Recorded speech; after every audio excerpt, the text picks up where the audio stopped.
Problem, બસ એમાં ને એમાં ઊંડો ઉતરતો જ જાય. આમ નાનો બાબો છે, ભાઈને ત્યાં બાબો આવ્યો છે, 4 સાડા 4 મહિનાનો છે.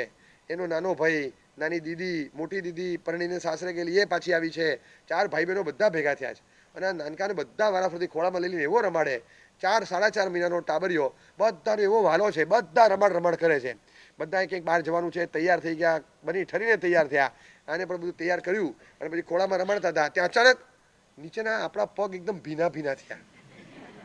અચાનક પેલા એ કોઈ હાવભાવ ફેરવ્યા નથી, કારણ કે આ નાનો બાળક હોય ને સિદ્ધ પરમાત્મા જેવો હોય, એ વિતરાગ જેવો હોય, એને કંઈ હાવભાવ ફરે નહીં, એને કોઈ રાગદ્વેષ થાય નહીં, એને કાંઈ લેવા દેવા નથી. શરીર શું ને અશુચિ શું કાંઈ લેવા દેવા નથી, એને કાંઈ સમજણ નથી.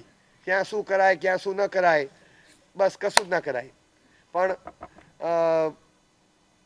બધું ભીનું થઈ ગયું અને પછી અચાનક હાસ્ય કર્ટેલ થયું.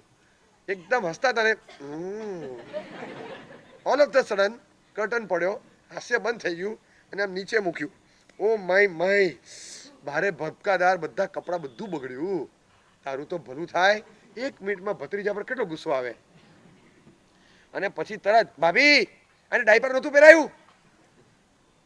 તો પણ કે પહેલા તો શું કર્યું તું? અરે કે કર્યું તું, આને કઈ ટાઈમિંગ હોતા હશે, તમે ડાયપર પહેરાવો તો. અરે પણ તમારે ક્યાં એને ખોળામાં લેવાનો, તમે એને નીચે મૂક્યો તો. ડાયપર પહેરાવે પછી લેવો જોઈએ ને, પણ મને થોડી ખબર હતી ડાયપર નથી પહેરાવેલું એમ. તો કે બરાબર છે, પણ મેં એને નીચે મૂક્યો તો, હું બધું કરું, તમે વચ્ચેથી જ ઉપાડી લીધો એને. હવે આ